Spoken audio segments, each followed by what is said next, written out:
예수께서 대답하시되 이제는 너희가 믿느냐? 보라, 너희가 다 각각 제 곳으로 흩어지고 나를 혼자 둘 때가 오나니 벌써 왔도다. 그러나 내가 혼자 있는 것이 아니라 아버지께서 나와 함께 계시느니라. 이것을 너희에게 이르는 것은 너희로 내 안에서 평안을 누리게 하려 함이라. 세상에서는 너희가 환난을 당하나 담대하라. 내가 세상을 이기었노라. 아멘. 본문 말씀 요한복음 16장 31절로부터 33절 말씀, 예수님 안에서 평안하라는 제목으로 선포하도록 하겠습니다. 본문 말씀을 오늘은 세 가지 키워드로 살펴보려고 해요. 말씀, 그리고 평안, 그리고 승리, 이 세 가지 키워드로 살펴보고자 합니다. 먼저 말씀에 해당합니다. 제자들은 이 본문 말씀의 상황에서 자신들이 예수님의 말씀을 아주 굳게 믿고 있다고 자신하고 있었어요. 그런데 예수님께서는 아직 너희가 그렇지 못하다라는 것을 이제 가르쳐 주시는 부분이 바로 본문 말씀의 첫 절, 두 번째 절이에요. 이제는 너희가 믿느냐? 보라, 너희가 다 각각 제 곳으로 흩어지고 나를 혼자 둘 때가 오나니 벌써 왔도다. 잠시 후 악한 자들이 몰려올 때에 제자들의 믿음이 견고히 서지 못하고 예수님을 두고 또 자기들끼리도 서로 챙기지도 못하고 그냥 다 뿔뿔이 흩어져 버릴 그런 상태이다라고 이제 지적을 해주신 것이에요. 제자들 자신의 생각보다 제자들의 믿음이 훨씬 약했던 것이죠. 여기서 믿음이라는 것은 예수님을 믿는 믿음은 물론이거니와 예수님의 말씀을 신뢰하는 그 믿음을 다 포함하는 것입니다. 지금 말하고 있는 믿음이란. 제자들은 자신들의 믿음을 확신하면서 이렇게 말씀드렸어요. 30절 하반부입니다. 바로 이 절이죠. 하나님께로부터 나오심을 우리가 믿사옵나이다. 이제는 믿습니다. 이렇게 하는 거예요. 그런데 이것은 예수님께서 성부 하나님께로부터 오셨다는 이 진리는 분명히 진리지만 이제 제자들이 추론해낸 것이 아니라 예수님께서 직접적으로 여러 차례 말씀해 주셨던 진리예요. 그러니까 지금 제자들이 예수님께서 하나님께로부터 나오셨음을 믿사옵나이다 한 건 예수님의 말씀을 믿습니다 라는 뜻이에요. 예를 들어서 이런 것이죠. 요한복음 5장 37절에 예수님께서 이렇게 친히 말씀하시기를 또한 나를 보내신 아버지께서 친히 나를 위하여 증언하셨느니라.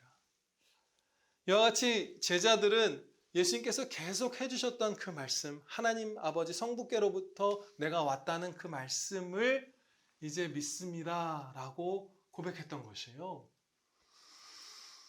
그런데 반면에 예수님께서는 아직 너희가 나의 말을 그렇게 굳게 신뢰하고 있지 않다라고 이제 지적을 해주신 것이죠. 예수님의 말씀을 신뢰하지 못한 결과는 무엇이었나요? 여기서 나오기를 예수님을 버려두고 도망친 것이에요. 불안과 공포와 염려와 슬픔과 낭망함 이런 것들에 사로잡혀서 뿔뿔이 흩어져 버린 것이 하나님의 말씀을 신뢰하지 않은 결과였던 것이에요. 지금 이 당시 이제 곧 잠시 후에 바로 제자들은 예수님을 버려둘 것인데 그 당시 예수님은 제자들의 바로 손 닿을 거리에 눈앞에 있었습니다. 예수님이 지금 우리 눈앞에 바로 서 계셔도 예수님의 말씀을 우리가 신뢰하지 않으면 세상 앞에서 도망치는 그런 처지로 떨어질 수밖에 없다는 것이에요. 불안이 우리를 이겨버린다는 것이에요. 예수님께서는 말씀을 믿는 것과 평안을 누리는 것이 뗄 수 없는 관계다라는 진리를 지금 가르쳐주고 계시는 것입니다. 말씀을 믿어야 평안을 누릴 수 있다는 것이에요.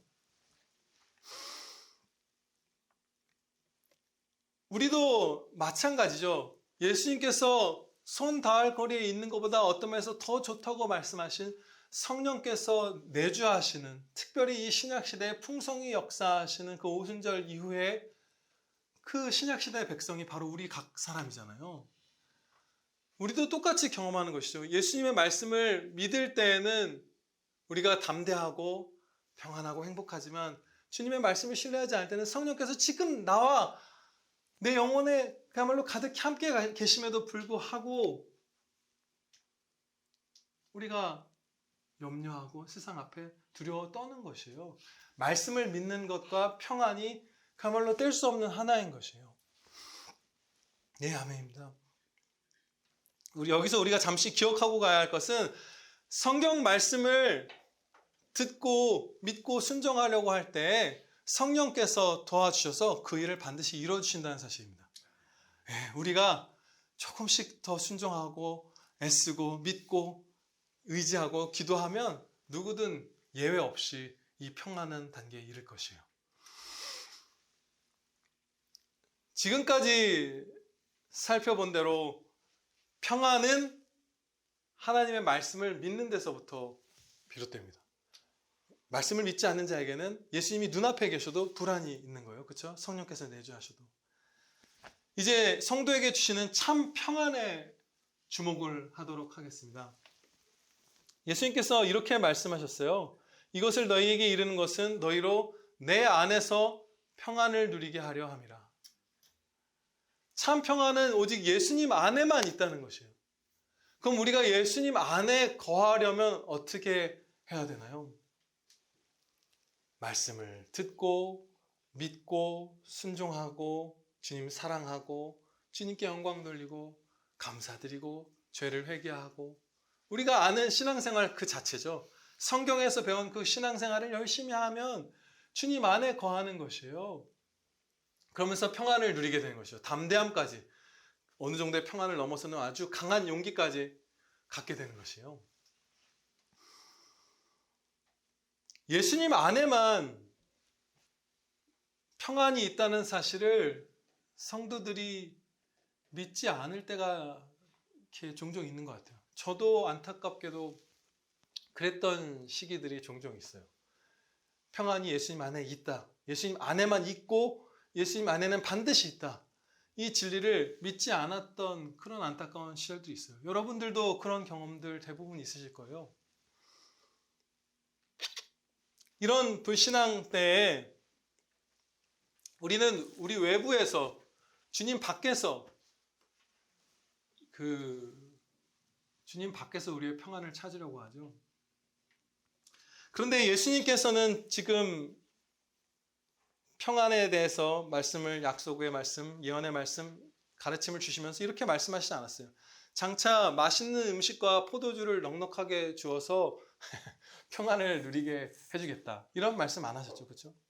너희가 옥에 갇히지도 않고 매맞지도 않고 순교하지도 않고 가난하지도 않고 과로하지도 않아서 평안을 누리게 해주겠다라고 말씀하시지 않았어요. 평안이 거기에 달렸다면 그렇게 말씀하셨을 거예요. 사랑하는 자녀들을 위해서. 근데 평안이 거기에 안 달려 있거든요. 어느 정도 안 달려 있냐면 본질적으로는 전혀 무관하거든요. 평안은. 그래서 그것을 아예 약속을 안 하셨어요. 아예 그런 것을 주시지도 않았어요. 사실 사도분들에게는. 만약 지금 우리 평안교회에 평안을 잃은 분들이 있다면 맛있는 음식 다 갖고 계실 거예요. 그렇죠? 저도 평안을 잃었을 때 맛있는 음식 어느 정도 먹는 그런 상태였어요. 그리고 무슨 우리가 원해서 사는 그 택배 상자들이 막 날라오죠. 그런 거 많이 우리가 기쁨으로 삼고 의지하죠. 주님이 아닌 밖에 있는 어떤 것을. 건강한 몸도 제법 있고 냉난방이 완비된 집도 있고 아플 때 먹는 정말 좋은 약, 우리를 평균 수명 세계 1위, 2위로 만드는 그런 약을 넘어서서 비타민, 영양제 이런 것들 우리 다 갖고 있죠. 그런데도 평안하지 않을 때가 있는 거예요. 왜냐하면 평안은 예수님 안에만 있기 때문에. 네, 그렇습니다. 이것은 경험적으로도 우리가 확신할 수 있는 것이에요.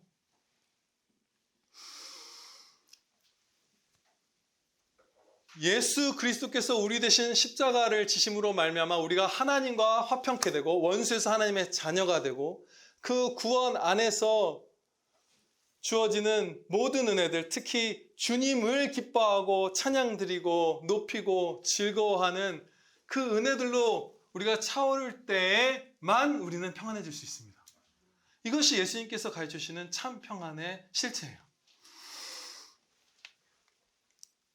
예수님께서는 계속해서 우리가 평안을 누릴 수 있도록, 말씀을 따르면서 평안을 누릴 수 있도록 강한 힘을 공급하는 그런 도움을 주셨어요. 그것이 무엇이냐면 내가 세상을 이기었노라 라는 승리의 선포를 제자들과 우리에게 주신 것입니다. 우리가 살아가는 이 땅에서의 삶은 전쟁이죠. 영적 전쟁이에요. 매일매일이 나의 죄, 사단 마귀들의 세력, 그리고 악인들, 그리고 우리의 연약함들, 꼭 죄가 아니더라도 몸의 아픔이라든지 이런 것들 여러 가지 온갖 것과 싸워나가는, 특히 죄와 싸워나가는 영적 전쟁이죠. 그런데 승패가 불확실하다면 우리가 한평생 전투를 하는 것이 결코 쉽지가 않습니다. 그렇죠? 승리가 확정된 전투라면 너무나 힘을 내기가 쉬운 것이에요. 내가 세상을 이겼다. 지금 예수님께서는 아직 그 십자가 죽으심과 부활로 세상을 다 이기신, 원수들을 이기신 그 사역을 이뤄내시기 전이죠. 그럼에도 불구하고 하나님이시기 때문에 확실한 그 성취를 하실 것이기 때문에 과거형 문장으로 말씀하신 거예요. 내가 세상을 이겼다.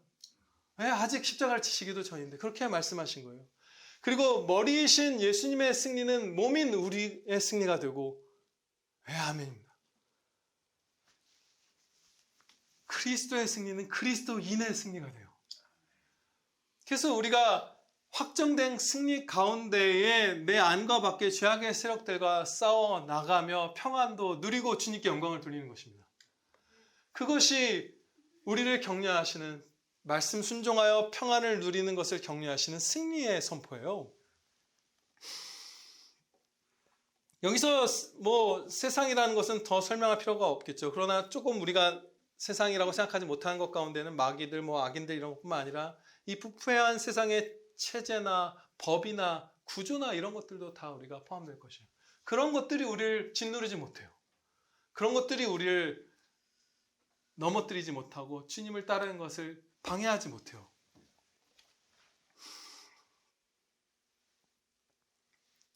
승리하신 예수님께서는 이제 당연하게도 그 완전한 통치권을 가지고 그 악한 세력들도 완전한 섭리 가운데 다스리시잖아요.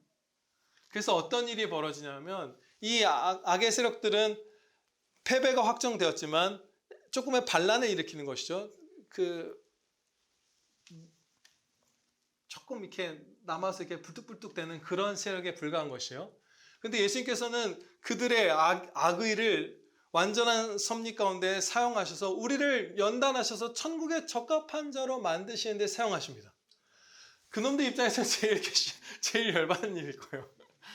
막 우리를 어떻게든 믿음을 떨어뜨리고 멸망케 하려고 잡아 끌고 잡아 끄는데 그것을 선으로 바꿔주시잖아요. 그렇죠? 그렇게 우리가 담대한 거예요. 그래서 우리가 겪는 이 삶은 어떻게 되냐면 지금 말씀드린 걸 좀 자세하게 말하자면 이렇게 되는 것이죠. 예수님의 완전한 통치 아래서 각 사람이 감당할 수 있을 만큼의 시련만을 겪으면서 모든 것이 협력하여 선을 이루어 우리가 하나님 나라로 들어가는 것이에요. 그것이 승리한 예수님의 자녀들이 누리는 삶의 실체입니다. 본문 말씀을 우리 삶에 밀접하게 이제 적용하도록 하겠습니다.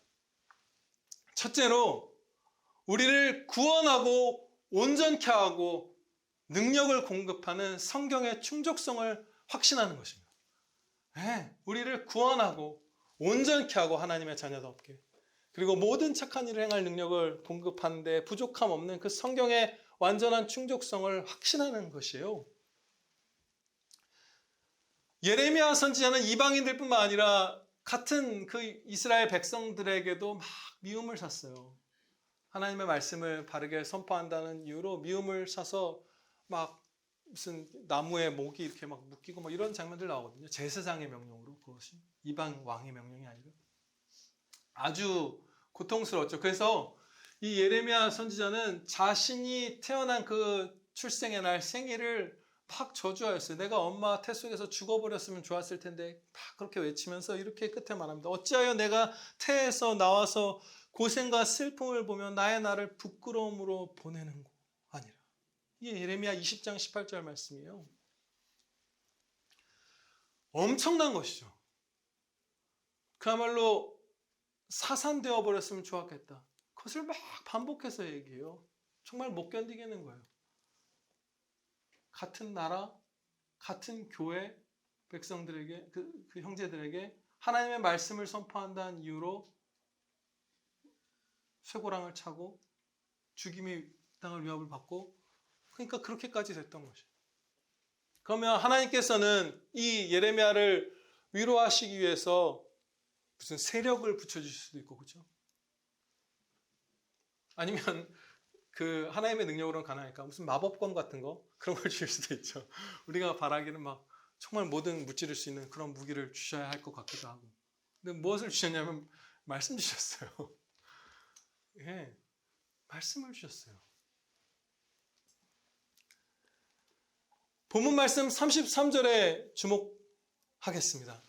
이것을 너희에게 이르는 것은 너희로 내 안에서 평안을 누리게 하려 함이라. 이것을 너희에게 이른다. 여기서 이것이라는 것은 아마 이 14장부터 시작한 이 고별설교 전체를 얘기하는 것일 거예요. 이게 이제 마지막 부분이거든요. 완전히. 그 다음에 17장에서는 예수님의 기도가 시작됩니다. 옥에 갇히고 순교하기 시작할, 당장 예수님이 십자가에 이제 달려 부활 승천하신 다음에 이제 복음 선포를 시작하면 사도들이 엄청난 핍박을 받으면서 전원이 순교하잖아요. 요한사도 빼고.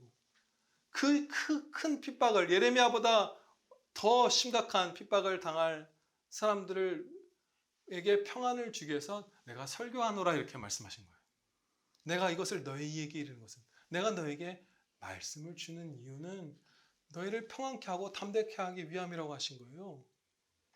다른 것을 주신 것이 아니에요. 약을 주신 것도 아니고 돈을 주신 것도 아니고 무리들을 붙여주신 것도 아니에요. 말씀을 주셔서 온 세상 앞에 우뚝 서게 하신 거예요, 이 사도들을. 그런데 이것은 우리가 조금만 말씀 가운데 생각해 보면 너무나 당연하게 그렇게 하셔야 우리에게 유익한 것이죠. 왜냐하면 사람이나 무슨 돈이나 무슨 도구나 이런 것이 강할지, 아니면 말씀으로 세상을 창조하신 하나님의 말씀을 받는 것이 더 강할지, 너무나 당연한 것이에요.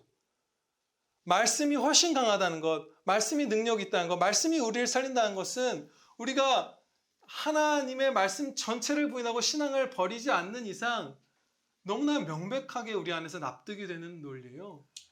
아멘입니다. 그럼에도 불구하고 우리가 말씀을 신뢰하지 않을 때도 있는 것이죠. 너무나 안타까운 현실이에요. 우리가 기도하고 서로 격려하면서 우리가 충성합시다.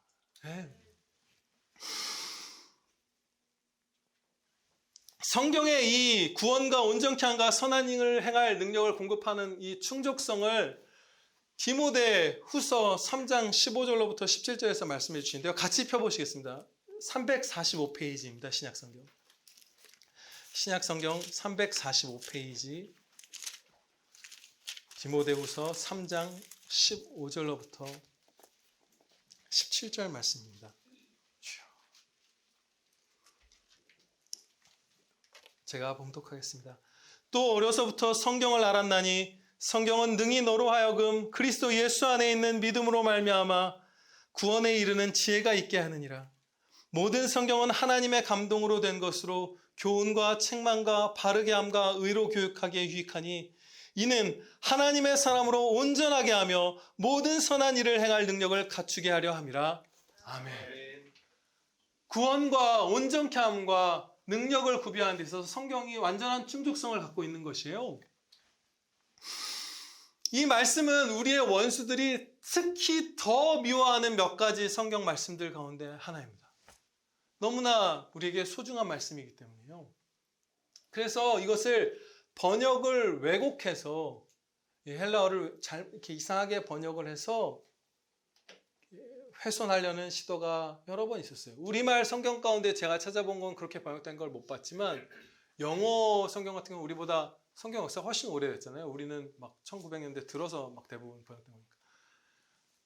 그렇게 이상하게 번역된 게 꽤 많아요. 그래서 뭐냐 하면 16절의 첫 부분을 디모데후서 3장 16절의 첫 부분을 하나님의 감동으로 된 모든 성경은 이렇게 번역하는 거예요. 하나님의 감동으로 된 모든 성경은 뭐 유익하다 이렇게. 그러면 어떤 의미를 이렇게 한 켠에 품게 되냐면 하나님의 감동으로 되지 않은 성경도 있구나 이렇게 되는 거예요. 이게 자유주의 신학자들, 부패한 그 신학자들이 성경을 훼손하는 방식이에요. 하나님의 감동으로 쓰여진 구절들도 있지. 그분들은 어떻게까지 이제는 분류하냐면 3장 5절은 영감된 것, 6절은 아닌 것, 7절은 반이 영감된 것 그렇게 나눠요. 헬라어 문법상으로도 그렇게 번역한 것은 어색하고 성경 전체의 그 완전한 진리 체계에서는 당연히 말도 안 되는 것인데 그렇게 바꾼 것이죠.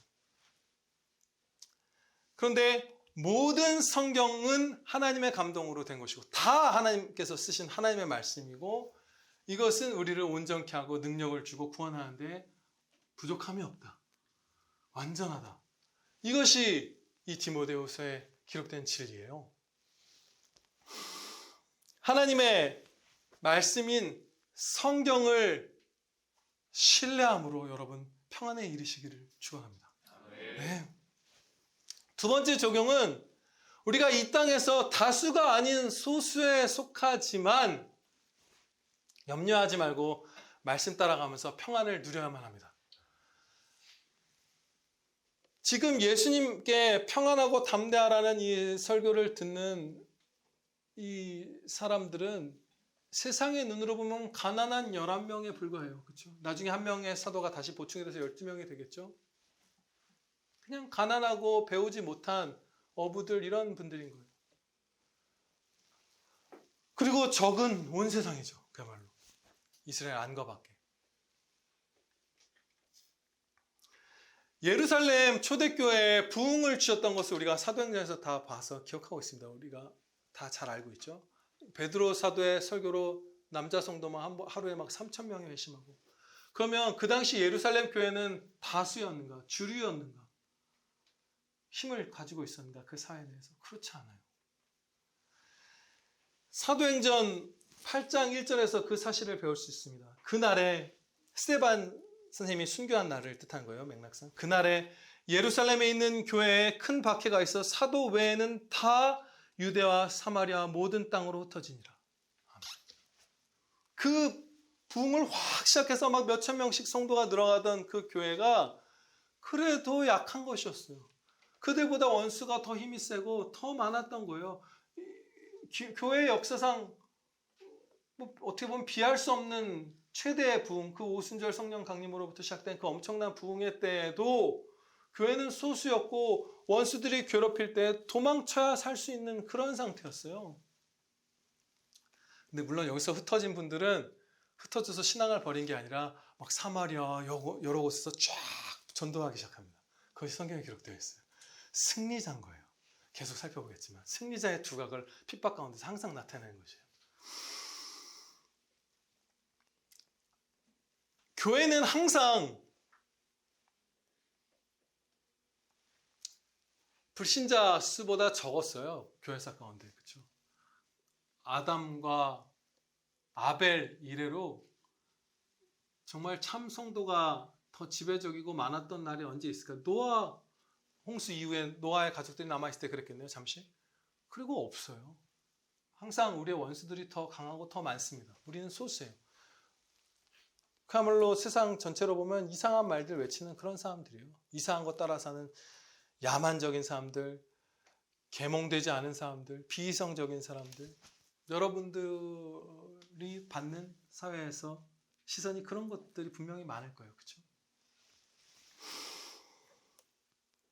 근데 앞서 살펴본 바대로 하나님의 말씀, 성경 말씀은 전능한 말씀이기 때문에 그대로 다 성취됩니다. 예수님 안에 거하면 평안이 있다. 예수님 말씀을 따라 주님 섬기면 평안이 있다는 것이죠. 그래서 진짜로 평안이 있어서 화형대 가든 단두대 가든 무슨 젊은 여성이 콜로세움에 던져서 그 들짐승들과 싸우게 되든 엄투사들의 칼에 목이 베이든 어느 상황에서든 진짜로 평안했던 것이에요. 그래서 평안해서 그들이 그야말로 의연했고 주님께 영광 돌리고 스데반 선생님이 이 죄를 저들에게 돌리지 마옵소서 그 자신에게 돌을 던지는 사람들을 위한 기도를 하면서 숨이 멎었잖아요. 그런 승리자의 두각을 나타내는 것, 진짜 평안을 가진 자, 진짜 승자의 아들 된 자들의 모습을 보면서 박해자들이 수치를 받았고 스스로 수치를 느꼈고 부끄러워했고 많은 이들이 그 순교의 현장에서 오히려 예수님께 영광을 돌리고 회심하고 아니면 자신의 입을 닫고 회심하진 않더라도 그 조롱을 멈추고 이런 역사들이 일어났어요. 승자의 두각이 나타나는 것이에요. 말씀 그대로 역사되는 것이에요. 사도 바울도 스데반 선생님을 죽일 때 그 돌 던진 사람들 옷을 맡아주면서 그것을 옳게 여겼던 분이죠. 동참했던 분인데 이 스데반 선생님이 무릎을 꿇고 크게 불러 이르되 주여 이 죄를 그들에게 돌리지 마옵소서 이 말을 하고 자니라. 이 기도의 응답으로 은혜를 입은 분이에요. 사도 바울이. 그냥 그 모습 보면서 진짜 저게 세상을 이기었노라 하신 예수님의 아들이구나. 그 모습을 사도 바울은 눈에 각을 떠서 새겼던 것이에요.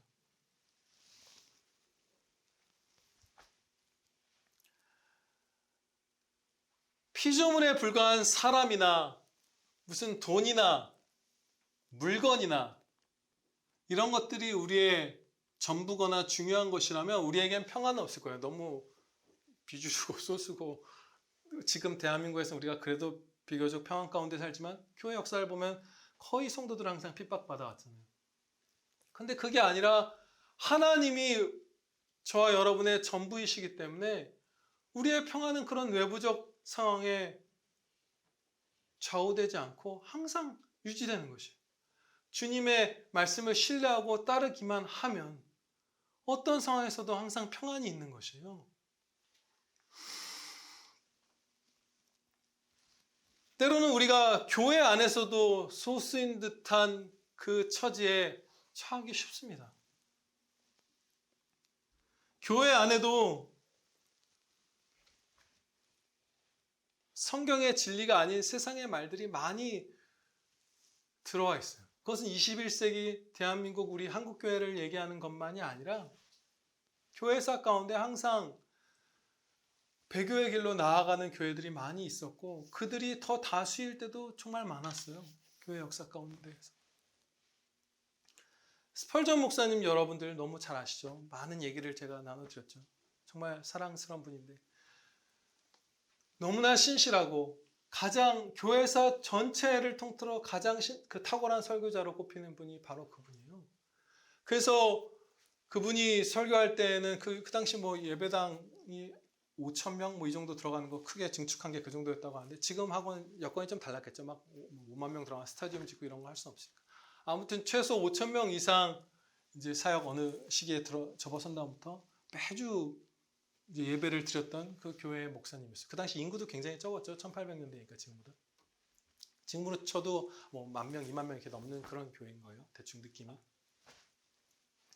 그러면 그 스펄전 목사님의 그 교회 같은 경우는 담임하는 교회는 메트로폴리탄 태버네클이라는 교회인데 주류고 다수고 힘차게 막 거리낄 거 없이 살 수 있었을 것 같잖아요. 스펄전 목사님도. 근데 결코 그렇지 않았습니다. 동료 목사들에게 성경 말씀대로 살아야 한다고 권면하고 말씀을 그대로 선포한다는 이유로 공격을 정말 많이 받았어요. 그게 그냥 제 찰스 스펄전 저 녀석 혼자 깨끗한 척해 이 정도 말 그냥 오가는 정도가 아니라 정식으로 고소 고발을 당하고 침례교 그 어떤 뭐랄까요 우리로 치면 뭘까요 노회나 총회 이런 데서 징계를 받고 신문 기사에서 비판받고 그런 일들이 끊이지가 않았어요. 그리고 아까 말씀드린 바대로 막 성경을 다 해치해서 막 하나님 말씀 아닌 거 맞는 거 결국 하나님 말씀 아닌 걸로 만들어버리는 그 자유주의 신학이 그 영국에 밀려 들어올 때 그것과 관련된 표결을 그 교단 내에서 했을 때 스펄전 목사님과 같이 성경을 하나님의 말씀으로 받든 자들은 7명이었고 반대하는 자유주의 신학편의 선자들이 200명이 넘었어요. 굉장히 그야말로 교회 안에서 세상 안에서 이만큼의 비중이고 교회 안에서 이만큼이었던 것이에요. 근데 우리도 그런 처지에 처할 수 있습니다. 그러면 우리가 마음을 단단히 먹어야 되겠죠. 네, 우리가 얼마든지 그럴 수 있어요. 우리 평안교회가 5,000명이 되어도 스펄전 목사님처럼 그런 상태로 딴 교회에 다니는 형제들과 얘기하면 우리가 이상한 사람 취급을 당하는 그런 형편 가운데에서 여러분 평생 신앙생활을 해야 될지는 몰라요. 제가 예전에 어떤 집회 현장에서 직접 설교를 들었는데 그 설교를 하신 목사님이 등록교인이 10만 명이 조금 안 되는 교회 목사님이었어요. 지금 성함을 말씀드리면 다 아는 분이죠. 어마어마한. 그리고 한국 기독교계에서 가장 설교를 잘하는 그 평가만 보면 거의 한국의 스펄전인데 그렇진 않아요. 그래서 그런 분이었어요. 그분이 설교의 초반 한 전체로 치면 20% 정도 지났을까요? 그때 뭐라고 말을 했냐면 이렇게 말합니다. 일본은 처음부터 교회가 없었다. 제가 그냥 그분이 막 반말도 했다 존댓말도 했다니까 이렇게 읽을게요. 글씨처럼. 왜? 사회사업 기관만 있었다. 목사는 좋은 차, 좋은 옷을 입어서는 안 되었다. 목사는 구제하는 사람, 목사들이 빈민굴에 살면서 사람들을 끌어안고 만지면서 울며 그리스도의 사랑으로 행해야 저거 목사라는 소리를 들었다고 한다. 이것은 좋은 거잖아요. 근데 그분이 뭐라고 그러냐면 이것은 그리스도는 없고 내가 그리스도인 것이다. 내가 그리스도의 모습으로 간다는 것은 건방진 소리다. 안 되는 것이다. 어디까지나 나는 그리스도를 섬기는 사람 중에 하나일 뿐인 것이다. 그리스도를 본받는다는 것처럼 맹랑한 말은 없다. 누가 그리스도를 본받아? 누가 그리스도를 본받아서 그리스도처럼 된다는 말이요. 그야말로 웃기는 얘기다. 이게 전부 교회를 망치는 것이다.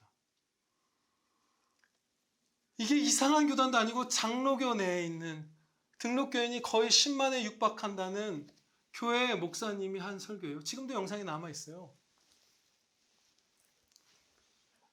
예수님을 본받는 성품과 그 충성된 삶, 성화와 순종, 성화와 찬양의 삶, 창조된 목적, 구원의 완성으로 나아가는 그것을 부정해버린 것이에요. 그냥 정상적인 교단의 목사가. 성경에서 너무나 명백하게 가르치는 진리지만 많은 이 시대의 성도들이 듣기 싫어하는 말이잖아요. 용서해라, 감사해라.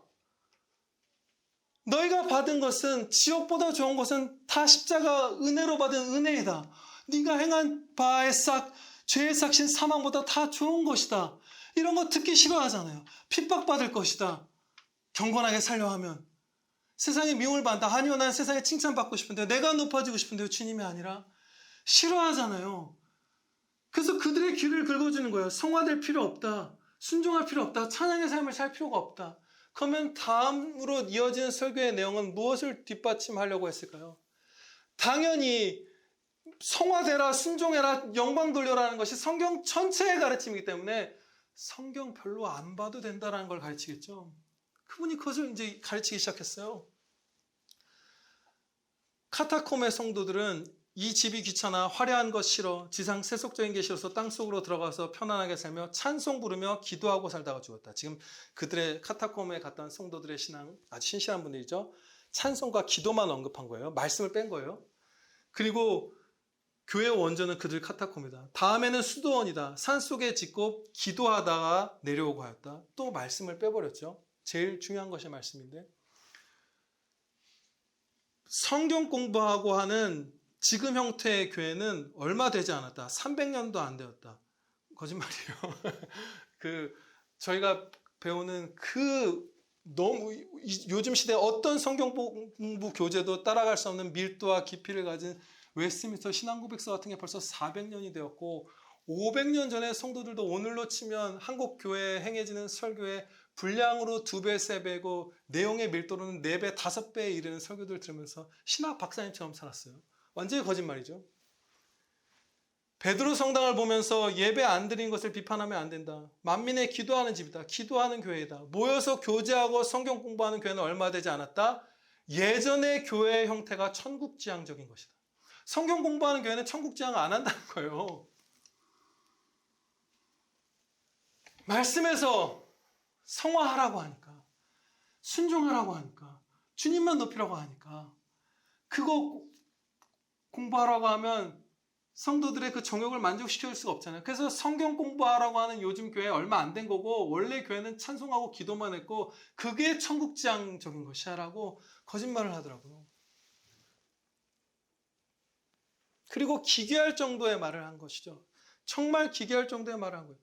아시다시피 카타콤은 핍박의 시기에 순교한 성도들이 묻힌 무덤이고, 살아있을 때에도 신앙의 그 자유를 지키고 주님을 섬기기 위해서 스스로 내려가서 거기서 아이도 낳고 거기서 결혼도 하고 거기서 예배 드리면서 살았던 지하 무덤과 지하 구리 카타콤이잖아요. 그런데 그 형제들에 대해서 원래 살던 집이 귀찮고 화려한 게 싫고 세속적인 게 싫어서 편안하게 살려고 땅굴로 들어갔다라고 말한 거예요. 카타콤에서 발견되는 비문들, 성도들의 그 유해 곁에 벽에 이렇게 새겨서 몇 단어로 적힌 그 비문들을 제가 몇 가지를 읽어드릴게요. 짧게 몇 단어로 적혀 있어요. 여기에 순교를 사랑하고 세상의 유혹을 거부한 확고한 신자이며 하나님의 사람인 퀸틸리아누스가 누워있노라. 나의 사랑하는 딸 치프리아나 이 땅에서 6개월을 살았고 이제는 하나님 나라에서 살다. 그리스도 안에서 평안히 승리했도다. 또 다른 거 하나 더 마지막으로 읽어드릴게요. 갈리아에서 온 특사 고르디아누스가 신앙을 지키다가 온 가족과 함께 교수형을 당한 뒤 이곳에 안식하고 있다. 여종 테오빌라가 이 비석을 세우다. 너무 영광되죠. 승자의 두각을 나타내는, 이분들은 불쌍한 분이 아니에요, 감히.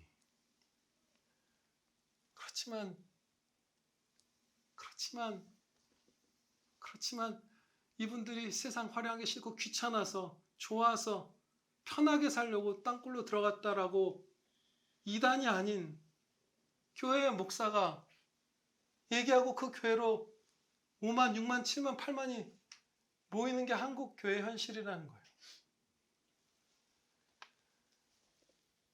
그리고 마지막으로는 목사를 높이면서 막 이렇게 끝을 이제 향해 가더라고요. 저는 이렇게 교인을 정의합니다. 그 목사님을 통해서 하나님의 음성을 듣는 자들이다.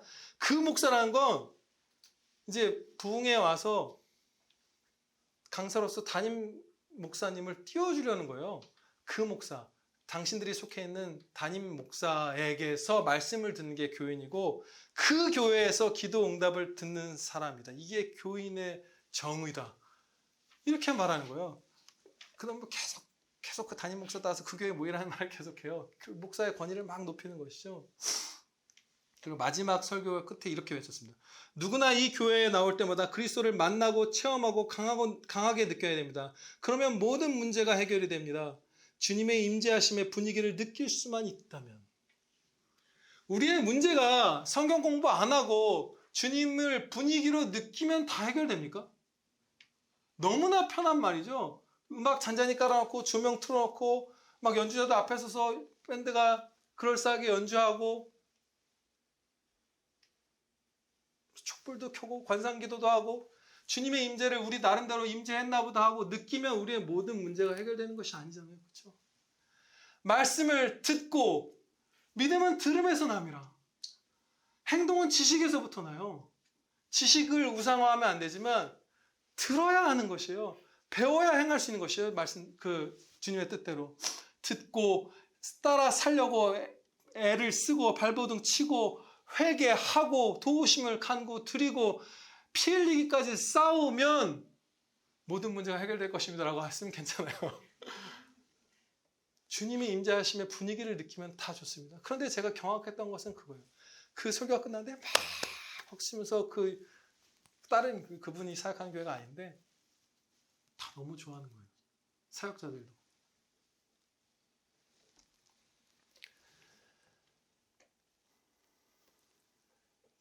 설교라고 하기도 힘든 것이잖아요. 반성경적인 내용이 거의 핵심을 다 차지한 거잖아요. 거기에 막 몰려드는 거예요. 제가 이 말씀을 왜 드리죠? 세상에서도 여러분들은 소수고 여러분들이 나가서 만나는 성도들 사이에서도 여러분은 굉장히 소수일 거예요. 앞으로 우리 대한민국 한국교회에 엄청난 부흥을 성령께서 역사하심으로 베풀어 주시지 않는 이상 굉장한 소수일 거예요. 계속해서 여러분들은 시험당할 거예요. 미혹당할 거예요. 야, 뭐 하는 거야? 왜 그렇게 살아라고 공격받을 거예요. 하나님께서는 우리에게 하나님의 말씀을 구전으로 남겨주시지 않았어요.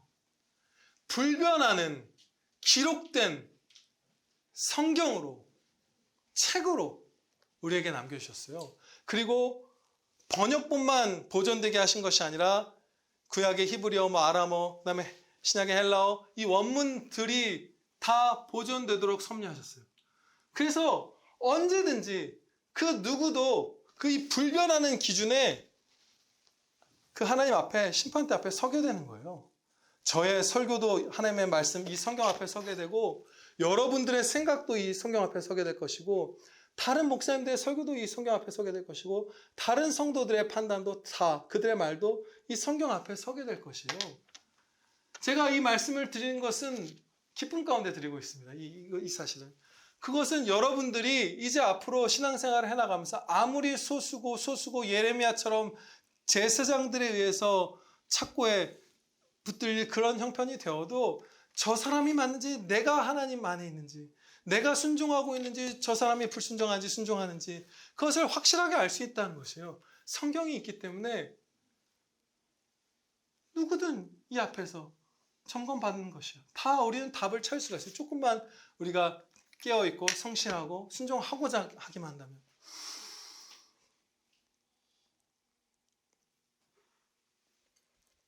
여러분들은 소외감, 위기감, 염려 이런 거 얼마든지 누리실 수 있어요. 그렇지만 하나님 말씀 붙들고서 하나님 말씀, 전능하신 말씀이 나의 등을 밀어주고 있다는 그 상황에 여러분들이 서 있다는 걸 확신하면 용기 내서 가시면 말씀의 성취를 다 맛보실 것입니다.